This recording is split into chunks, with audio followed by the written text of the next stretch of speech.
चलित वर्ष मैट्रिक परीक्षा रे कहीं हेबेनी फेल कहीं ना एमती किसी अपडेट आसी आपण शुणिला पर निहाती भाव में बुझी पारे मो कहीं एमती कहूँ तेरे कौन रही से अपडेट टी चलतु आउे न करी फटाफट जाना हेले पूर्व वीडियो को गोटे लाइक करंतु चैनल को नुआ आसते चैनल को सब्सक्राइब करी बेल आइकन को प्रेस करी ऑल रे क्लिक कर रखा जमार भी भूलंतु नहीं 2025 मैट्रिक परीक्षा रे राजधानी सरकारी विद्यालय कई फेल हेबे नहीं समस्त परीक्षार्थी किभली पास करिवे सेथिपे आरंभ होईची सुनिश्चित भुवनेश्वर महानगर निगम भुवनेश्वर ब्लॉक समेत खर्दा जिल्ला रे ए अभियान को सफल करिबा दिगरे पदक्षेप निया जायछि।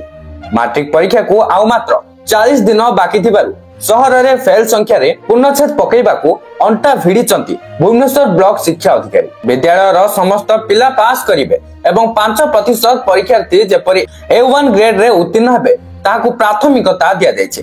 विद्यालय प्रधान शिक्षक और शिक्षक शिक्षार्थी एने आलोचना हो सारी बेले एबे पिलांको ऊपर फोकस करा जायछि।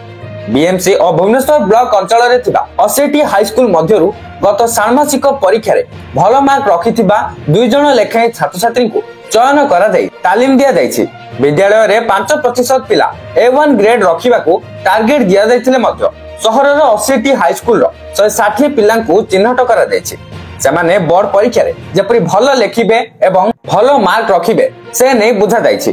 तालीम समय रे गणित विज्ञान इंग्रजी विषय उपरे अधिक गुरुत्व दिया जायछि। एथिसो सोशल साइंस रे थिबा दुईटी विषय इतिहास और भूगोल संपर्क रे विशेषज्ञ माने पिलांको बुझाइछन्ति।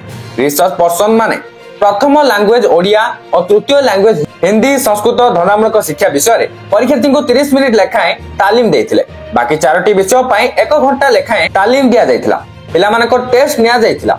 इति मध्य रे व्हाट्सएप ग्रुप गठन करा जाय सेमान को विभिन्न पाठ्य उपकरण जगाई दिया जाउछि। 3 वर्ष हेला भुवनेश्वर रे थिबा विद्यालय गुडिकर छात्र छात्री पास आर 99% रु अधिक रहउछि। 2023 रे बीएमसी रे 67 जण परीक्षार्थी A1 ग्रेड 127 जण A2 ग्रेड 414 जण B1 ग्रेड 834 जण B2 ग्रेड 1634 जण C ग्रेड 1783 जण D ग्रेड और 1220 जण E ग्रेड रे उत्तीर्ण होइथिले। 32 विद्यालय रिजल्ट 70% एवं 48 जण छात्र छात्री फेल होइथिले। भुवनेश्वर ब्लॉक रे 2 जण छात्र छात्री A1 ग्रेड 17 जण A2 ग्रेड रे पास करिथिले।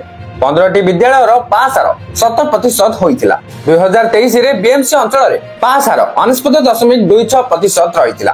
61टी विद्यालय पास हार 70% एवं 165 जण परीक्षार्थी A1 ग्रेड रे उत्तीर्ण होइथिले। भुवनेश्वर ब्लॉक रे पास हार 98.30% होइथिला एवं 14टी विद्यालय समस्त परीक्षार्थी पास करिथिले।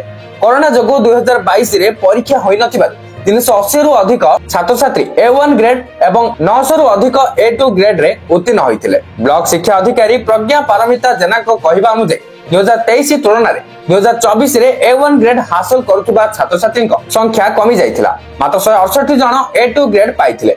एथर A1 ग्रेड बढ़ाइबा को लक्ष्य रखा जायछि।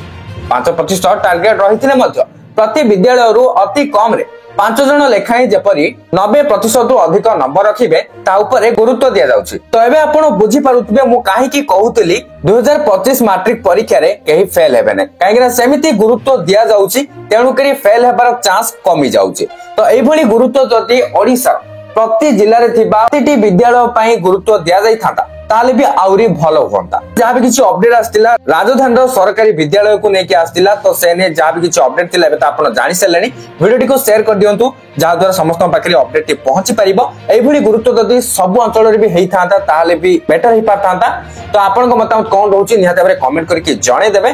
Thank you for watching.